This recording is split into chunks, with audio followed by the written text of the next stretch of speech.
Hi, and welcome to the Stephan Livera podcast focused on Bitcoin and Austrian economics. Today, for episode 117, we're talking with Pura Vida about his journey learning about Bitcoin privacy. But first, a word for the sponsors of the show. So firstly, check out Kraken, one of the world's leading and longest standing Bitcoin exchanges.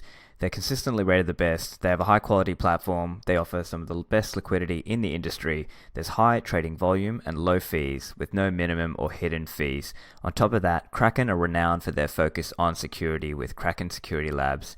They've got 24/7 support, and on the institutional and business solution side, they're providing best-in-class accounting, reconciliation, and reporting services. Kraken have an OTC desk for higher touch block trades. They offer 5 fiat currencies. They offer margin and futures trading. So to learn more and sign up, go to the Kraken link in the show notes. That's kraken.com. Next, Unchained Capital. They're doing Bitcoin financial services, and they're offering a 2 of 3 keys multi-signature vault product, and you can use Trezor or Ledger with Cold Card coming soon. It's a web-based interface, it's really simple, and you can separate your keys, reducing that single point of failure risk. Unchained also offer Bitcoin collateralized loans, so you can get USD without selling your Bitcoins, and that means you don't trigger a capital gains event. So while that loan's outstanding, you can see the Bitcoin stored on that address on the blockchain under what's called collaborative custody. So Unchained hold 1 key, you hold a second, and Unchained's independent third-party key agent hold the 3rd key. So go to unchained-capital.com. Introducing a new sponsor, CipherSafe. They're producing the Cipher Wheel product. So are you keeping your Bitcoin seed backed up in a way that's fireproof, waterproof, rustproof, petproof, and tamper evident? If not, you should look into Cipher Wheel. It's a new product, it's compact, it comes in a wheel shape, and that masks the actual words of your seed unless you actually open a tamper-evident seal. So make sure you've got your seed backed up to help you in case your paper seed backup gets waterlogged, tampered, or goes up in a fire. With a Cipher Wheel, you can ensure that either you or your loved ones have access to your Bitcoins if an accident occurs. And this is particularly important if you're in a single signature situation. So this product is available for pre-order. Check out the website ciphersafe.io. The link is in the show notes. Introducing another sponsor, check out givebitcoin.io. It's the easiest and safest way to get your friends and family into Bitcoin. Take it from me, I've given Bitcoin to people before and they lost it because they just didn't know what they were receiving. That's why I saw huge value in Give Bitcoin, which allows you to time lock your Bitcoin gift for 1 to 5 years. Every month for the first year, Give Bitcoin delivers a lesson from a world-class curriculum put together with input from many well-known Bitcoiners, including Safedine, Matt Odell, Jan Pritzker, and others. I'm also an advisor with a small equity stake assisting with the curriculum. You can also get Bitcoin as a present for birthdays, Christmas, bar mitzvahs, graduation, and weddings. So put Bitcoin on your wish list at givebitcoin.io. I really think givebitcoin.io can have a positive impact on Bitcoin adoption and understanding, so I'm excited to have them as a sponsor. So today's episode is my discussion with Pura Vida. I've seen him around the traps in the Samourai Wallet chat group and the Nodl chat group. I thought this would be an interesting perspective to share in terms of learning about Bitcoin privacy and putting it into practice. So we talk about things like Coinjoining, considering your UTXOs and coin selection, or CoinFu as Rory Highside calls it, and using your own Bitcoin node and using your own block explorer. And this also incorporates using tools such as Samourai Wallet and Nodl. So here's the interview. Welcome to the show, Pura Vida. Hey, Stefan. Appreciate you having me. So, Pura, I know you're doing a lot of work. Obviously, you're more of a pseudonym. You're not publicly disclosing your name and stuff. But I know you're doing a bit of work, and you're actually a moderator in the Samourai Telegram chat group, and also you're active in the Nodl chat group as well. But yeah, I was really keen to talk with you. But let's just start with a little of background on yourself, obviously, without doxing yourself. Just whatever you're comfortable to say around how you got into Bitcoin and why.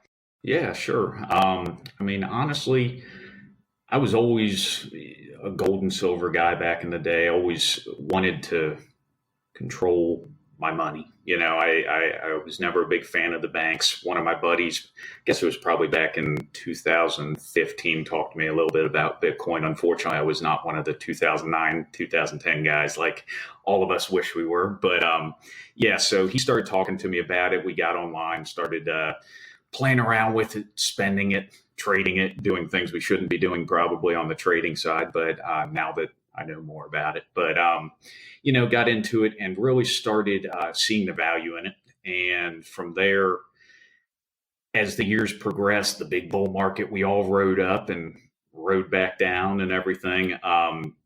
Started really, I got involved in learned about Samourai Wallet, Nodl, and all these other awesome teams out there, probably 2017, 18, somewhere in that area, and really honed in on the privacy aspect with internet life in general. But with Bitcoin, it's very important. We need that. So really got me focusing on what most people don't think about in this space. So it's really cool to be involved there.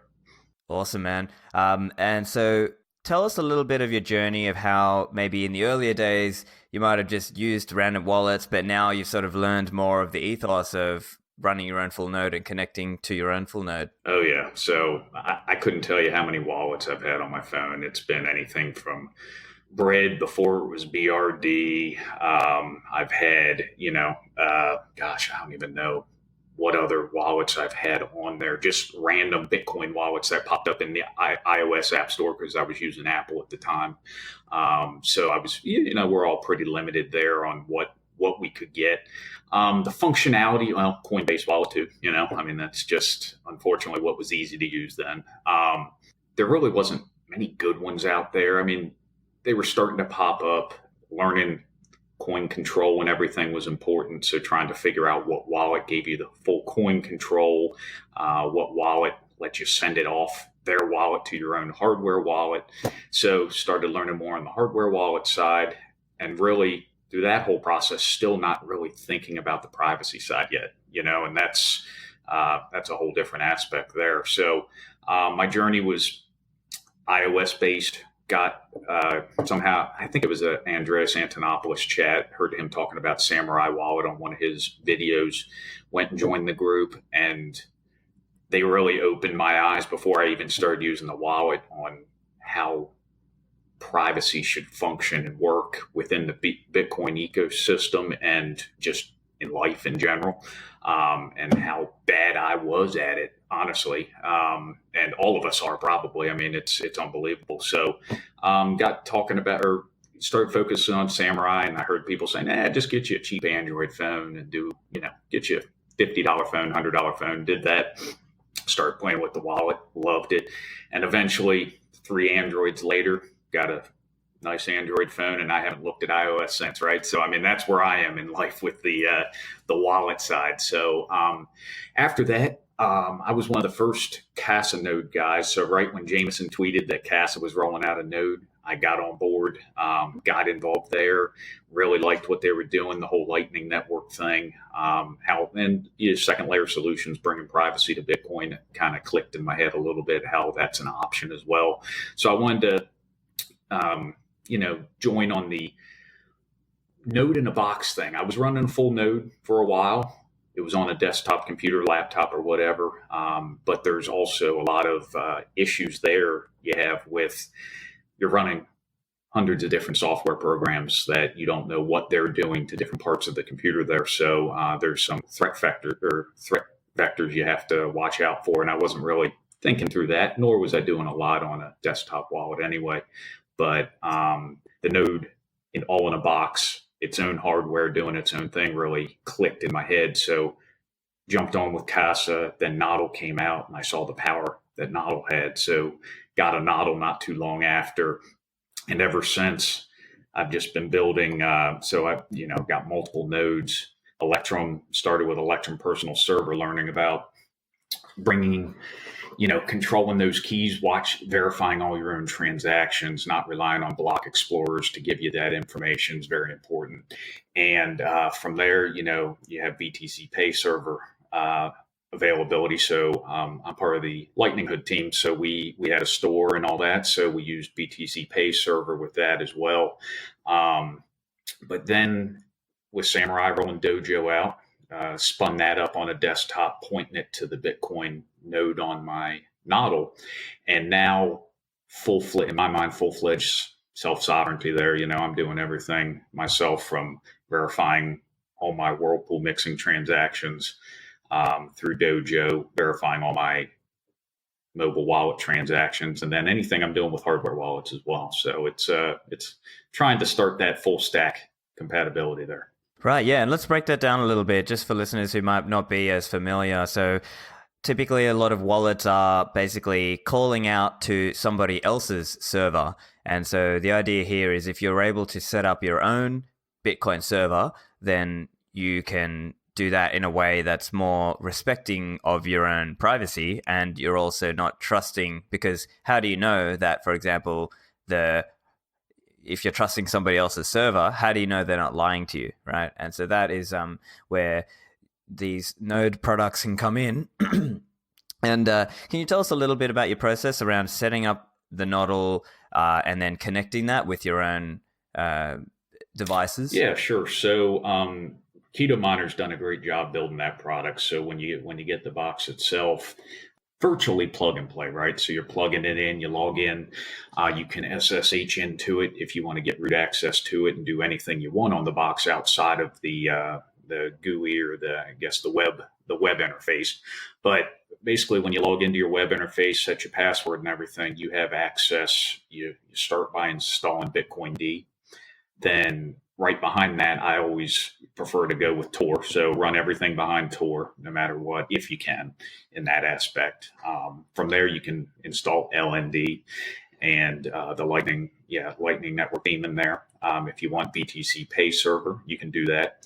When the Nodl first rolled out, you have Electrum Personal Server, which is basically a back-end option to not use the Electrum servers, because it's a speculation, but we're all pretty sure that Chain Analysis has some Electrum servers out there. And I damn well know in the beginning, I'm sure pinging back in the day, pinging Electrum servers without even paying any sense about, not even thinking about it. So, so running EPS, and now he has Electrum X on there, which that actually takes a whole basically transaction history. So the log, when you log on, your transactions come up almost immediately, which has been really nice.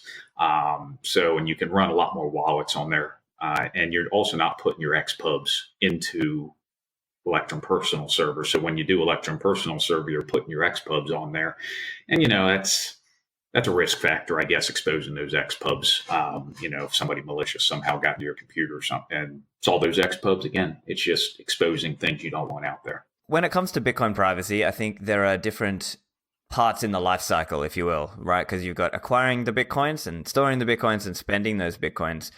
Maybe if we think of it in terms of acquiring those Bitcoins, there are different ways to do that, obviously. So you could buy it in cash, in person, using things like BISC or HODL, or you might use a KYC exchange, and some people might do a mix afterwards.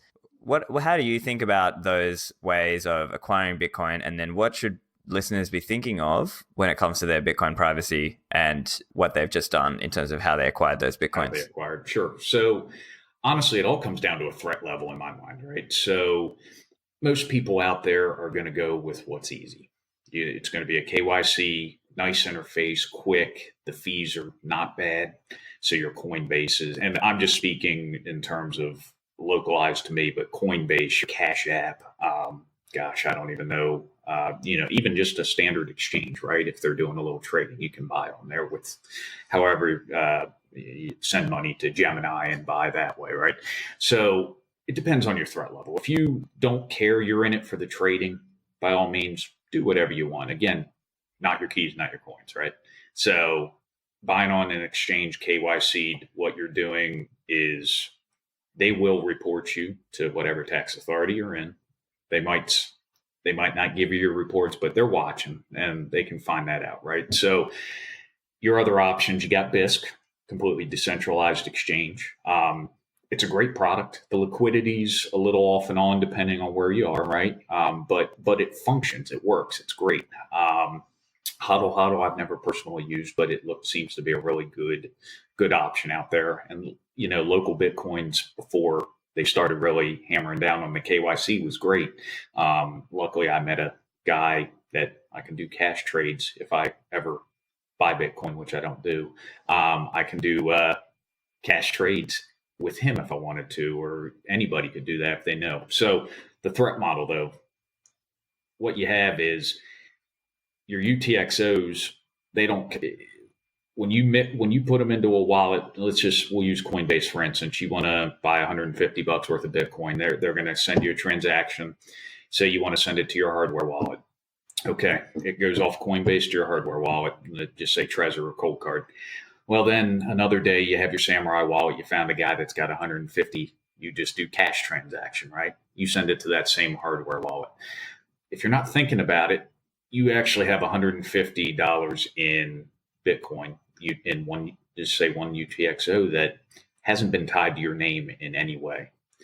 But once, let's say you want to go buy something and you're not really thinking about, you have enough Bitcoin, but you're not thinking how you acquire that Bitcoin. And then you need to merge those UTXOs to give this person $250. You have now just implicated yourself in a merged transaction that now somebody looking on the blockchain or chain analysis looking back, they will link your Coinbase transaction to your non-KYC transaction, right? So if that doesn't matter to you, by all means, do what you wish. But how I look at it is to protect yourself in those cases, keep either a separate wallet. If you use Trezor, you can have multiple wallets on the same Trezor device. You can do passwords. If you use Samourai Wallet, just spin up a different Samourai Wallet if you want. But keep them separate. If that's the easiest way for you not to merge transactions, have two different wallets for KYC versus a non-KYC. And then you don't risk going through that issue, right? From there, I always think, like the Samourai guys say, every spend should be a coin join, right? So mix all your coins. It's not that expensive, and it enhances your privacy. It's not the end all be all, but it enhances your privacy and also enhances other people's privacy out there. It helps build that ecosystem of constant mixed coins where it breaks up the heuristics of blockchain analysis, right? So I think that's a really good habit to be in. Yeah. So let's break that down a little bit. So listeners, if you haven't already, make sure you go and check out episode 78 with Samourai Wallet, where we spoke about Whirlpool. So Pura, did you want to just talk through your thoughts on using Whirlpool? What does that look like for the listener, just so those who aren't as familiar with it? Sure. So right now, Whirlpool is on basically it's a desktop wallet. They also have a client version, which is for more advanced users. I would say not very soon, but soon they're going to be rolling out the mobile Whirlpool wallet, which is going to open it up for everybody and be great. But right now, you need to have a Samourai wallet, mobile wallet, to use Whirlpool, right? Because what you're doing, that mobile wallet is what actually, that's your private keys and everything. And that's what you have to link to the Whirlpool interface. So when you spin up the interface, which you can use on Mac, Linux, Windows, I believe as well, it's a real easy to use interface, and you have basically a payload. Well, I'm not going to call it a payload. Basically, an encrypted string of numbers and characters that you paste in from your mobile wallet into the interface, and it loads the UTXOs you have available, right? So from there, it's pulling all the information, all the open, unspent UTXOs that are sitting in the main part of your wallet. And then inside there, you can do what's called a TX0. So that's the initial transaction, right? So from there, what happens is you click that. And if you click it, you set your fee. You can do a high fee. If it's a high priority transaction, you can select the high fee, mid-range fee, and a low fee. With the way the mempool's been, it's been pretty easy to get low fees to go through there. It's been nice. Sorry, just to clarify, with the TX0, can you just explain what that's doing? I.e., it's cutting up into the pools and it's taking the fee. Do you want to just explain that part? Correct. Yeah. Sorry. So basically what it's doing, we'll just use we'll just say 0.5 Bitcoin, for example. And let's say they have three pools right now. You've got a 0.5 Bitcoin, you've got a 0.05 Bitcoin pool, and then you've got a 0.01 Bitcoin pool. So what happens is when you click that TX0 and we'll just go to the 0.05 Bitcoin pool. Samourai takes a 5% fee which is a pool of the 5% of the pool size, right? So a 0.05 pool would cost you 250,000 Satoshis, so 0.0025, right? That's the fee. You mix unlimited after that. So once you pay that 5% fee, whatever UTXOs go in there, mix unlimited until you spend them on the other side. So you have their fee. It's going to break up into, in this case, it would be 9 premix UTXOs. So what they'll do is 9 UTXOs will go into your premix part of the wallet. That'll be 0.05. And then at the very end, they'll have a minor fee associated, because those premixers, those who have not mixed yet, they're the ones basically paying the mining fee for each Whirlpool transaction. So you'll have a small mining fee associated with each of those 9 UTXOs. And then you have your change output that does not get mixed. So that'll be the breakdown of what you see in the actual transaction. You'll also have what's it's basically an op return code in there, which is a unspendable transaction, but it's where inside you can see a note. So, for instance, we'll use the S code. Samourai Wallet gives every once in a while they'll have a 15% off your Whirlpool for 2 days, maybe, right? And that is translated into that op return code there. So you'll see that on blockchain.info. So did I explain that right for you? So you're breaking that initial that TX0 into those subsets.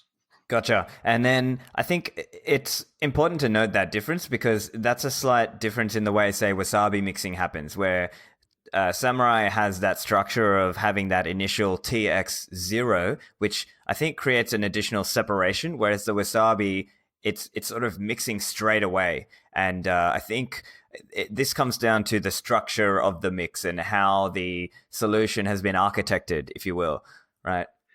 I would agree with that. And without going into a ton of detail, I don't want to knock the other, but the way Samourai structures it is basically once you TX0, it doesn't matter. I mean, it matters, but if you merged a bunch of KYC and non-KYC coins before you mixed in Whirlpool, you do a TX0, it goes into a pre-mixed way. Once it's out the other side, they're broken up. The heuristics has been broken, right?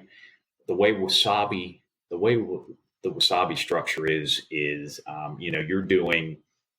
you're putting all these UTXOs you have in, and you say you want to do a non-set of 100 or something. They're pulling from all those UTXOs until each of the UTXOs that come on the other side are mixed to that non-set, right? But they're all constantly intermixing with each other throughout that. And I don't believe in that structure, it breaks it up completely, right? Does that make sense?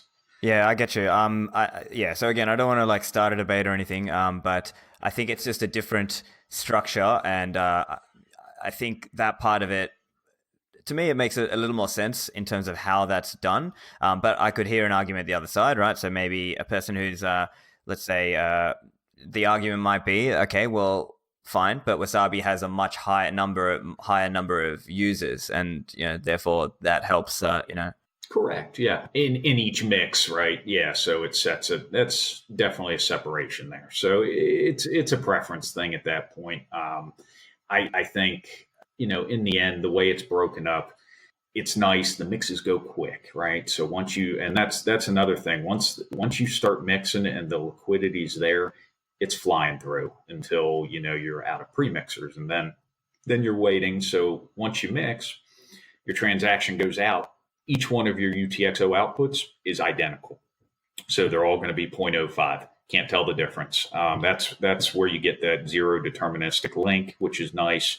And then you can, as long as you leave them in that wallet, they're just continually mixed, and you're not paying more fees on that side either. So that helps the cause a little bit. Right. Yeah. So that's, I guess, once it's into that premix, as you mentioned, it then once enough users are available in the premix, it does a cycle, and there are certain rules that Samourai Wallet applies, such as no previous TX, or I think it's there's certain rules about what will be allowed to be mixed into the same mix, obviously, to preserve. Correct. You won't ever see it from the same TX or UTXO. Yeah, correct. Right. You're right. Yep, And then, absolutely. so as you were mentioning, there's the free writing part, which is essentially as you have already done a mix and you can just sit in there, and then some new person who comes into premix, they might be the one who want to do a mix, and they will pay the minor fee associated for that, and then you just get a free ride mix out of that.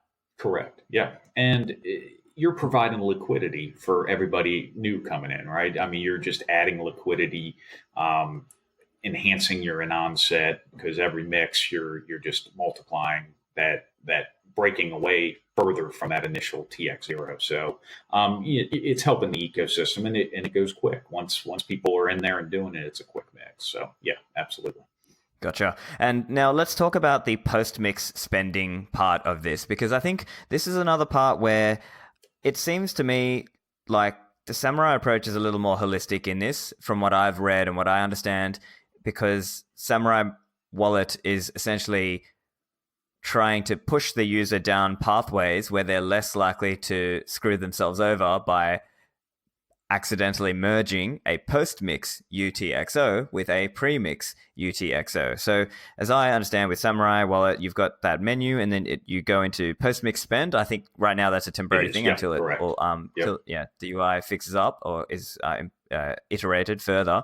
But my understanding then is Samourai also tries to get the user to basically do a Stonewall X2 or a Kahoot spend coming out of the post mix. So can you just talk to those ideas a little bit? Post mix spend is underrated out there. People are like, "What the heck is that?" Or what do I need to be thinking, right? So coin joins are great, but if on the back end you're not paying attention to how you manage those UTXOs going out, you could you basically wipe out anything you've done in the beginning. You just made that point very clear there. So I think the post mix spend is extremely important on what you do, and Ergo BTC has done a phenomenal job on Twitter using the KYCP.org site and oxt.me, and looking at different mixes from both Whirlpool, Samourai, and just spends in general, and seeing how all these post-mix spends can really screw up and create links back to what your initial spends were. So so to get into the post-mix, so you have a Stonewall option, and Samourai Wallet, even in the pre-mix side, had a Stonewall option. So basically the basic gist of that, it's trying to, what it would do is, I don't know the exact how it's formulated, but what it does is, let's say I want to send 0.1 Bitcoin to somebody. You typically, with a Stonewall, you need to have at least 2 times the amount you want to send, because what's going to get sent to an address is going to be an output. They're going to have an identical output to what was sent. And there's also going to have 2 more identical outputs, but different than the first 2 that are going to be in the post-mix, or in that, basically those post-send UTXOs. So you're going to end up with, say, 4 UTXOs, 2 of each are the same with each other. And what that's doing is giving you plausible deniability on what is happening or what has happened. So it's a really nice, it breaks up, chain analysis on what they're looking. You can't tell for sure what somebody's spending there. So it's a really nice option. And like you said, post Whirlpool, that's, if your wallet or your UTXO set can handle it, you will be almost not forced, but you're basically, essentially, the wallet's going to make you do at least a Stonewall if possible.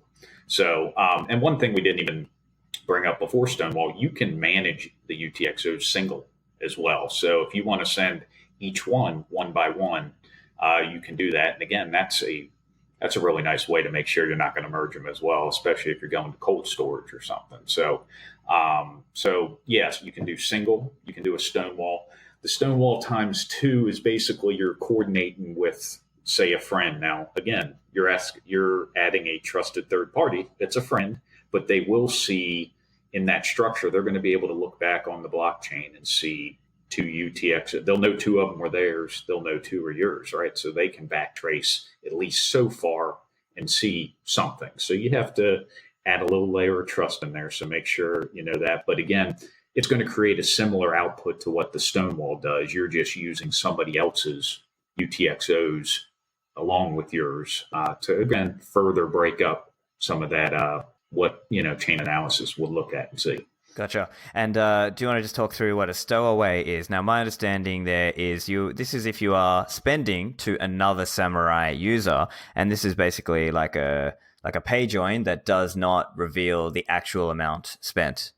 Correct. Yeah. So this actually ends up just looking like a regular transaction, essentially. So it's very similar to a pay join.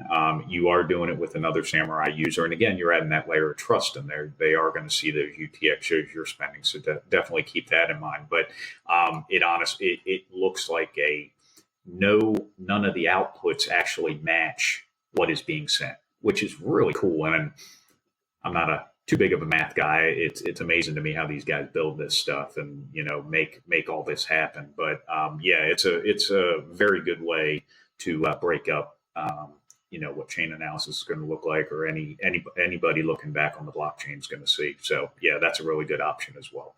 And Samourai doesn't charge anything for those services. That's just something you can do. The only thing you're going to do is end up paying a little more miner fee because you're doing a little bit higher transaction cost there. So gotcha. Yeah, no, that makes sense. And in terms of how it's actually done, I've tried it with a friend as well, where basically you craft a transaction together with that other person, right? And so you would do it by sharing the QR codes. Can you just talk through that process? You can do QR codes. Off the top of my head, I want to say it's a 5-step process. I believe when you're going back I believe it's a 5-step process. It'll end up being either QR codes with each other. It could be basically text blobs that you can paste back and forth to each other. So you and I across the world from each other could do this easily if we wanted to through an encrypted chat, right? So we could, and I've done that with a couple guys and it's worked great. So again,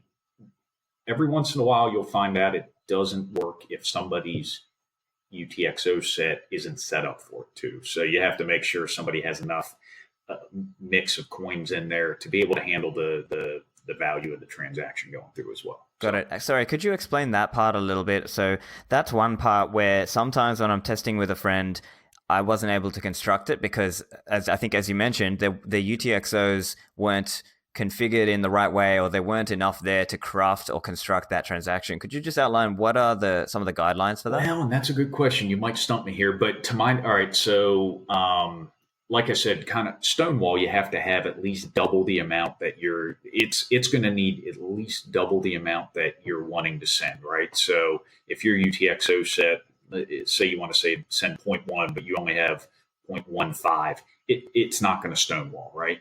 It's going to be similar with the stowaway. I just don't know how the breakdown of the UTXO set is, but my assumption is if we want to do one that's again 0.1, but I hold 0.75 of it or 0.075 of it, it isn't going to work because there's not enough UTXO on mix of UTXOs on your side to complete that stowaway. So does that make sense? Yeah, gotcha. I think, so it sort of comes down to how many inputs you've got there that you can that you can contribute to that little transaction. Both have to have a certain amount of inputs there that will function together to create that the output the way it needs to be. Yeah, correct. I just don't know the values of what each side needs to have. Gotcha. Yeah. That's a little bit beyond us mathematically and technically, but right. Yeah. Okay, so one other point, I guess this is the point where I think it's difficult right now, but will hopefully become easier because right now, theoretically, if most people are using Samourai's backend, they would choose this trade-off for whatever reason, but they're doxing their coins to Samourai in that sense, right? Samourai knows what their coins are. They don't necessarily know your identity unless you tell them, obviously. But then hopefully, if more people start using Dojo as the back end, then this problem starts to go away.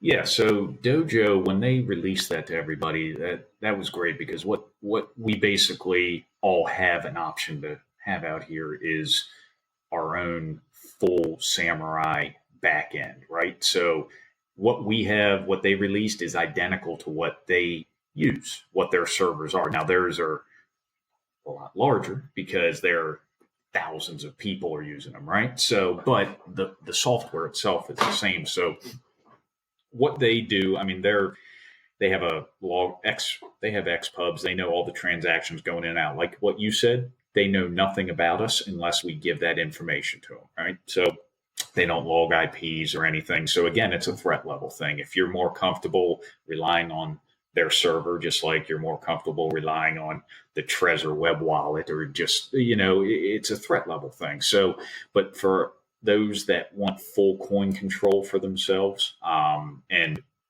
be assured that they are watching their own back end, they're controlling everything from the buy side all the way to the spend side without leaking that information, running that Samourai Dojo server is the way to go. And what it does when you log on, when it's installed, and they just rolled out the partnership with the Nodl, I'm sure you saw that, obviously, and that's going to be a phenomenal tool right there, all in one box. But what you do is you actually pair using a QR code through the interface all over Tor. And what it does is it pairs your wallet. And then from that side, you can select if you want to use your Bitcoin D as the back end. You can use the oxt.me API as the back end for doing some rescans and everything. That's an option you can set up there. But from there, everything you're doing is being run on that Samourai back end there, just very similar to how ElectrumX works, EPS works, but for Samourai Wallet. So you're controlling everything in-house, and Whirlpool as well. All that's being done right inside your scope of stuff. Yeah, that's great. And I've got a Nodl as well, so I'm looking forward to the dojo coming on that. And I know, as you mentioned, there is the new premium level Nodl and Samourai collaboration, which is the red one, obviously, runs faster. The faster, that's right. That's right. So one other thing, I think it's also good to talk about how people should be segregating their coins. So they might have cold storage and they might have day-to-day spend. What are your thoughts on that? Gosh, there's so many ways. You've done a lot of good videos lately with multi-sig and cold storage. You got cold card. I mean, there's so many options. It's almost too many options. But so it really, threat level for one thing. How much Bitcoin you have, right? I mean, if you only have quarter Bitcoin, it might not be worth going out and buying a Trezor and doing all this setup for, if you're not planning on keeping much more than that. But for those that have 1, 5, 10, 20, 100 thousands, right? You want to have a pretty full setup, or be assured, through multi-sig, through your own personal setup, Glacier protocol. I mean, you can go many different levels with this to decide what's right for you. But, in this space, not your keys, not your coins, right? That's an important narrative we all spit out there and understand. But to our own detriment, that could be bad as well, because you're in full control of those coins at that point. And if you aren't paying attention, or you do something wrong, you lose your seed words, or you forget a password, they're gone, right? So how I look at it is, Samourai Wallet specifically, that's the one I would use, or I use. You keep what you need to spend. You have to have what you're mixing, because that is part of, the mix process. You can set Samourai Wallet up basically as a cold storage hardware wallet, because it can actually be done all offline when you do a setup. There's some videos online that you can go through. So you can set it up, get a wallet on there, throw it in a safe or whatever, and leave it on, or keep it plugged in and let the thing keep mixing if you wanted to. From there, you have hardware wallets.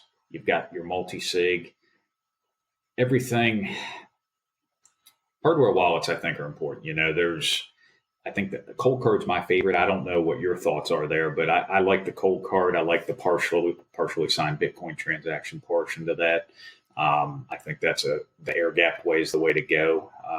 The secure element, everything they're doing there is the right way to do it.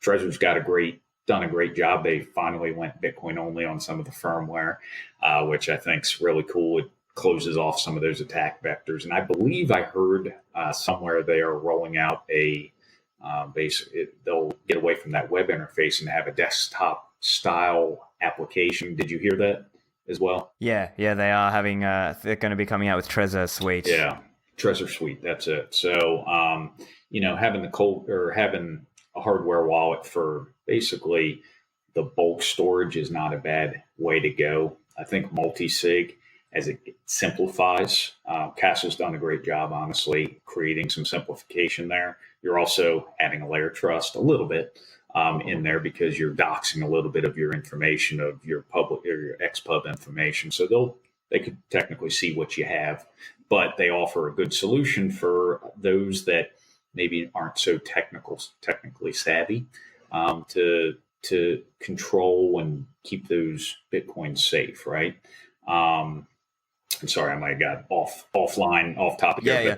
No, well, I think, well, I mean, we were just talking about the segregation. So I think it's also from a privacy point of view, you might want to take extra care around what coins have been KYC'd and then spent into your cold storage, that sort of thing.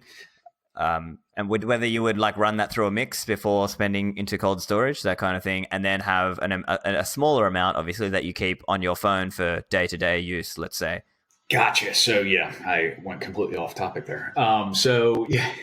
In my mind, right, the segregation, if you're using a KYC exchange, unless you're planning on spending that Bitcoin right away, you don't necessarily have to mix it. But when you go to spend, I think you should mix it. I think every coin that's out there should go through a mixer. It's not that expensive. It enhances privacy for everybody involved. And if you don't have to spend that KYC coin up, you put it through a mixer, what comes out on the other side? You broke that off. You kind of broke that away from that initial KYC because they can't automatically assume that those UTXOs on the other side are yours, right? So anything you put through that mixer will break up a little bit. But necessarily, do you have to go to cold storage that way? No. But if you're looking 20 years from now when fees could be a lot higher, doing it now might be a better time. Mix it now, go to cold storage, right? So it really depends what kind of long-term output you're looking at there as well. But like you said, don't keep it all on a mobile wallet. I don't think that's a safe way to go function. So anything you keep on the mobile wallet, the nice thing when Samourai rolls out the mobile whirlpool, you don't have to mix it right away. If you need to spend a little bit, you'll be able to push a button, mix it, goes out on the output on the other side, and then go ahead and spend it, right? So you have a couple minutes there that you need to wait for the mix to happen, but then you're spending on the other side. So you don't necessarily have to mix right away, but I do think it's very important that you do mix your coins before you spend them, because again, you're enhancing not only your own privacy, but everybody else involved too. Right. And another example, let's say you are buying and selling Bitcoins in person and you're doing cash trades. Sure. At that point, the counterparty could essentially look on the blockchain and try to trace back theoretically. I didn't even think about that. Good point. Yeah, absolutely. This is another reason why you might need to think about doing mixing before or after, let's say, doing this kind of cash trade, if it's like a less trusted counterparty, let's say. Yeah, you might not know the person from, anywhere. And if you took it out of a 10 Bitcoin UTXO and he wanted to buy 0.5, he knows you got 9.5 sitting there. So that's that might, in his term, be a good reason to follow you home, right? So that's a very good point. So yeah, I would definitely agree with that. So from the non-KYC trade points, yeah, definitely mix before you're sending them as well. So absolutely. Just thinking off the top of my head, I mean, you can mine Bitcoin, although probably not a high percentage of my listeners are Bitcoin miners, but maybe some of them. And not too profitable for most of us out there, probably. And I guess the other way is obviously earning Bitcoin, right? So if you've got BTC Pay server, or you can obviously earn Bitcoins, and that's probably one of the best ways. Yeah, you got Lolly, you got Get Pay, you've got a ton of ways out there. But again, so to your point there, you're earning them. The Lollies, the Get Pays, the ones that are giving you cash Bitcoin back. you're linked to them in a way because they've got credit card transactions or something going on there. So there's a linkability for sure. And people think KYC, oh, if I give a driver's license, that's KYC, but credit card or bank card, they have no idea. They got everything on you, right? So anything that you associate any kind of credit card with or whatever, run those through a Coinjoin for sure, because you want to break that up there. Like you said, earning through BTCPay, Lightning, our Lightning Hood site, or stickers or whatever. I mean, people are sending us coins from wherever, but yeah, you definitely want to mix it because those people can look on the chain and see where it goes in, see what's there. You want to break that up and not show that to everybody. I mean, it's just something we all don't think about, but it's extremely important. Right. Yeah. And hopefully with Lightning, and as Lightning increases in adoption, then that will automatically bring a lot of privacy just through that fact. Correct. But there will still be channel open, channel close, and there may be something that an outsider may be able to infer from watching your channel opening and channel closing as well. Well, and something actually I think I tweeted it earlier, but so all these change outputs that come from mixing, right? So we'll use Whirlpool, for instance, but Wasabi has the same thing. The whole coin, the whole UTXO set can't go through the mix, right? There's a fee going in, but there's always going to be some change that comes back because nothing in the world is perfect in that case, right? So what do you do with that change? That's still linked to your past history. So let's say KYC or whatever, that's still linked there. And so you have a whole subset of little pieces of change. Well, you got to really think about, do you want to mix? Do you remember, first off, you labeling your transactions? That's important, right?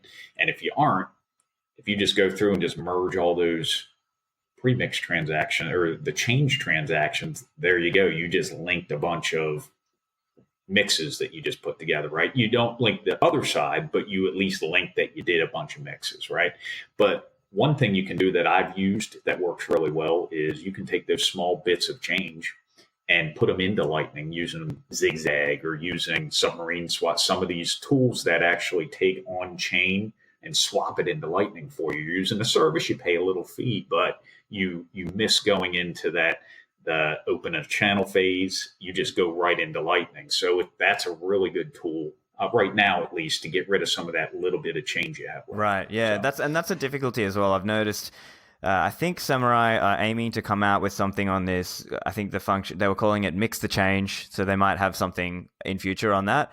Yeah, I think it's going to be like cascading pools or something, right? Where it just kind of funnels its way down. But yeah, they're going to talk about the change right. for sure. Yeah. And I think that's, to me, I think overall, again, I don't want to sound like I'm shitting on other things, but to me, it seems like the Samourai solution is a little more holistic in that it's considering the actual post-mix part as well. Whereas if I were to go and try and teach someone, oh, hey, use Wasabi mixing, then I've also got to, it's so easy to make a mistake with post-mix out of Wasabi, right? Now, I do recommend people to use Wasabi just as a wallet if they're a newbie and they just want to cold card Wasabi. It's a great wallet. Yeah, but I am a little hesitant at this point to recommend Wasabi mixing. Yeah. And now, to be fair, people could also throw back an objection and say, well, right now, not that many people on Samourai are using Dojo, and therefore that means a lot of people are trusting Samourai servers. So, correct. There's no one's perfect in this, right? So correct. I don't want to come out it's a trade-off. Yeah. It's a trade-off thing, and it's just what works for each person individually, right? And that's how you got to look at it. And I guess we've also got to consider there is the OG join market mixing, right? So that's like the hardcore. I've never personally used it. I don't know if you have. I've never personally used it. It seems really cool, and I know there's a maker feature, a market maker and taker feature where you can actually earn doing it. I just never tried it myself. Yeah, I haven't got around to it as well. But as I understand, you can do very large or larger mixes on join market, although I haven't got to that yet. But yeah, so I think those are some good tips for the listeners in terms of if they're thinking about Bitcoin privacy in terms of transaction graph. I guess we might talk about a little bit from an IP point of view. So this is things like using Tor, maybe being careful about when you use a block explorer. If you look that up from your home IP, then obviously they can infer that this IP was interested in this address, etc. Do you have any points to add around that? That's a learning curve consistently, right? I still catch myself doing stupid things on that front, right? So like you said, I think the use of Tor and block explorers is, in my mind, almost imperative.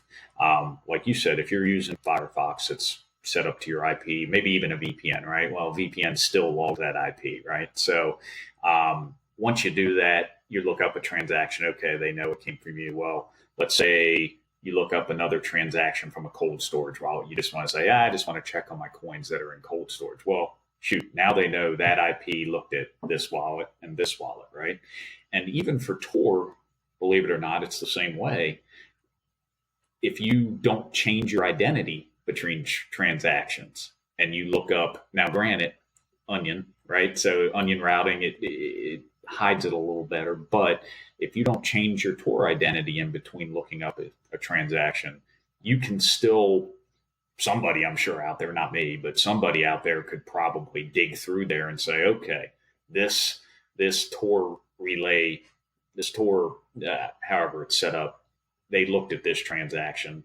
Then 5 minutes later, the similar route looked at this transaction, right? I mean, it gets that deep, and heck, I forget to do it sometimes, but it's a constant learning curve you got to go through. So, switching identities in between transactions, I think, is an important step in the right direction for everybody. It's going to be a habit change for most people, but you can open and maybe just switch between a couple different explorers. If you're looking up a couple multiple transactions, just go between a couple explorers. Use blockstream.info, use mempool.space, or whatever you want to do. Yeah, I think the other way that it will go is just people will learn to use their own block explorer, right? Like if they, Correct. right, and then that way you can just safely look up as many times as you want and not worry about cycling through IDs all the time. Correct. If you can run your own. Right now, it's a little hard to set up. There's a few out there that have come out. I haven't done one. I know the new Nodl, or the new upgrade that's coming, that will be coming, not necessarily the box, but Keto Miner's rolling out an upgrade that's going to have a block explorer built in. So I know ElectrumX was a big part of that because it needed that history for that block explorer. So yeah, that's right. And I've got an episode, so I've recorded it, but I haven't released it yet. Nice. But I'll be releasing that with the guy who created MyNode, and MyNode actually has its own block explorer. So that's another great privacy win. Awesome. Yeah. But there are some other ways you can get owned as well, right? Like email notifications. I think that's a really, just no brainer. But at the same time, there's a security part there as well. So let me walk through the example. So I go to a KYC exchange, I buy the Bitcoins on there, and then I withdraw them to my own address. And then guess what? They send an email notification saying, hey, Stephan, we're withdrawing X, Y, and Z number of Bitcoins to this address. And now your email provider knows that address. How many people are using Google out there, right, for email? Holy crap. I mean, good gracious. I didn't. Yeah, that's a very valid point, because now that's all logged in that email server. Now they have, and who knows, you get broken into there. And that's where mixing comes in, right? You take that, put it into your address, mix it, send it somewhere else, right? And break up that trail that you started with an email, right? Yeah, right. And I guess, look, there's different views on this point. I'm sure if you hear some people in the community or in the Bitcoin world, they'll say never use KYC exchange, and others who will think of it more like, no, just you can buy on there and mix it afterwards. Now, some may say that's a harmful mindset. I'm sort of on the fence there. I think there is a need for some of these KYC exchanges for different purposes, but there's also a need for some of the no KYC exchanges as well. I'm on your side with that. It was a recent episode you published. I know you were kind of going back and forth. Was it the Bisq one, maybe? Yeah. Where they were like, just don't do the KYC. But there's a need for adoption. I mean, they're KYC, but they help build. I mean, gosh, Coinbase, when it first came out, their wallet was slick, easy to use, right? It's something I didn't think about, but it was easy to buy. You could get it off, do your thing. But again, like you said, there's a need for it. But then once you're comfortable and you understand how the process works and you feel like you want to go to that next level, that's where you take that that reliance off of KYC exchanges and go to something like BISC or HODL, cash trades, whatever. There's a lot of options out there. You just got to hunt a little bit for it, right? And let's talk, I guess, about privacy outside of just Bitcoin itself. So, for example, with your phone, with some SIM cards require KYC. Do you have any thoughts on ways to protect yourself there? Yeah, so this is for me, this is the newer side of privacy for me. And I learned, I will credit the Samourai Telegram chat for this. They just over the last couple of years, just listening to these guys talk and chatter about privacy in general really opened my eyes to, everything from, cell phones to SIM cards, how it all ties everything back to you, right? So for instance, on a cell phone, iOS is a to my knowledge, pretty safe phone, right? It's locked down pretty good, just like a Mac computer. I mean, those things are tough to really, you don't see guys maliciously creating code for them too often, right? But you're also limited. But with Android, you can basically using something, you can root phones. Now, I wouldn't recommend just going out rooting a phone and putting a Bitcoin wallet on it, right? This Samourai Wallet guys, they say always make sure to have a hardened operating system like Graphene OS, where it's hardened all the way down to basically hardened all the way down to the secure. I wouldn't say secure element, but there's only certain phones they build this operating system on, like the Pixel, right? So it's locked down as much as you can lock it down, right? It's all using Android open source code, and then from there you can basically customize and do anything you want. So you can you've loaded your phone at that point, no Google. You've basically wiped it down to a browser, F-Droid for downloading. You can always use Aurora, which gives you access to Play Store, so you can get other apps if you want them. But you've worked it down all the way to text, phones, a browser, what is bare minimum as you want to go, right? But from there, you mentioned SIM cards. So I think it's hard to get them nowadays, but I think the UK has no KYC SIM cards, which you can get fairly easily. And what you could do is use BitRefill with Bitcoin. A lot of guys living off Bitcoin out there, they don't want their phones tied to their name. So what they're doing is using SIM cards, topping it up with Bitcoin, and there's no connection to you. And all these chat apps we all use, Telegram, WhatsApp, which I wouldn't recommend that. Telegram, I think Signal, they all ask for a phone number, right? So if you're going through all these privacy steps, and we'll use Telegram for instance, we go through all these privacy steps. We all have NIMs out there. We're all being as safe as we can, but then we just give Telegram our phone number, right? Our actual phone number. You've just inadvertently given a server somewhere in Russia, I think Telegram's out of somewhere over there, access to your phone number, right? Who knows? Are they going to go sell it? Are they going to go come looking for you? I mean, you can pull a phone number up on Google, and I'm sure find somebody's address pretty easily, right? So, I mean, it's that easy to dox yourself. So there's really a lot of things, depending on your threat model, that you need to really look out for in that aspect as well. So part of it, though, is there's a bit of a social network component to this as well, right? So obviously with Bitcoin, there's a lot of Telegram chat groups. So then you kind of have to use Telegram, even if you might prefer to use something else. And I think at this point, it's fair to say nobody has really hit the holy grail in terms of ease of use, encrypted all end to end, and like not doxing your phone number as well. Like I think it's pretty much nobody's got that. I would agree. You can. I think some of them have got about 80% there probably, but the convenience or the mass adoption of that service isn't there, right? Who posted it recently? Was it Jameson? Somebody posted a spreadsheet of all the different chat apps or whatever. I think Jameson posted it. I think this other guy was tweeting about it. I forgot his name as well, unfortunately. He's not a Bitcoiner, but I think he's like a privacy guy. But anyway, I think at the top of that list, there was Riot, Matrix, and I think Wire was pretty high on the list. It wasn't Wire the top was one. on there, yeah. But yeah, I guess those are ones to consider. But at the same time, it's all well and good for you to go and set up on these things, but if nobody else is there, well... That's you're chatting with yourself. That's exactly what you're doing. I mean, so it's kind of funny. I downloaded Riot. I did after I saw that. I'm like, Riot.